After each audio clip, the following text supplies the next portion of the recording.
ফেলে আসা ৫-১০টা বছর আমাদের ছিল অনেক মূল্যবান। মিস করব সেই শিক্ষকদের, সেই সহপাঠীদের যাদের সাথে আমরা এই ৫টা বছর কাটিয়েছি।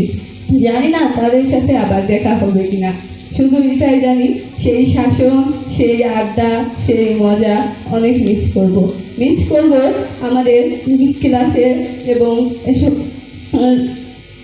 রুমের প্রতিটা মুহূর্ত। মিস করব ৫টা বছরের এক একটা দিন, এক একটা মিনিট, এক একটা সেকেন্ড। শুধু এটাই জানি যে এই বিদায়টা হয়তো আমাদের শুধু একটা জীবনের প্রথম ধাপ। জানি না যে আমরা তার পরের জীবনে কি করব, কি নিয়ে বাঁচবো। শুধু মনে থাকবে সেই বান্ধবী, সেই বন্ধুদের সাথে কাটানো অনেকটা স্মৃতি। আমরা ধূমকেতুর মতো আবির্ভাব হয়েছিল আমাদের। আজ আমাদের এই স্কুল থেকে বিদায় নিতে হচ্ছে। আমরা বিদায় নেব, তবেই নতুনের আগমন হবে। এটাই প্রকৃতির নিয়ম। শুধু এটাই জানি যে আমাদের শিক্ষকদের সেই শাসন, সেই মজা, এগুলোর মাঝে আমরা অনেক বিরক্তিকর মনে করেছিলাম, কিন্তু আজ বুঝতে পারছি যে সেগুলো আমাদের জীবনে কত মূল্যবান ছিল।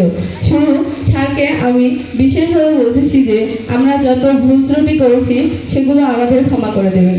আর ছোট ভাই বোনদের সাথে যে ৫টা বছর চলেছি বা তারও বেশি, তার সাথে আমরা অনেক হাসি মজা করেছি এবং সে মাঝে আমরা অনেক ভুল ত্রুটিও করেছি, যার জন্য আমি ক্ষমা প্রার্থী।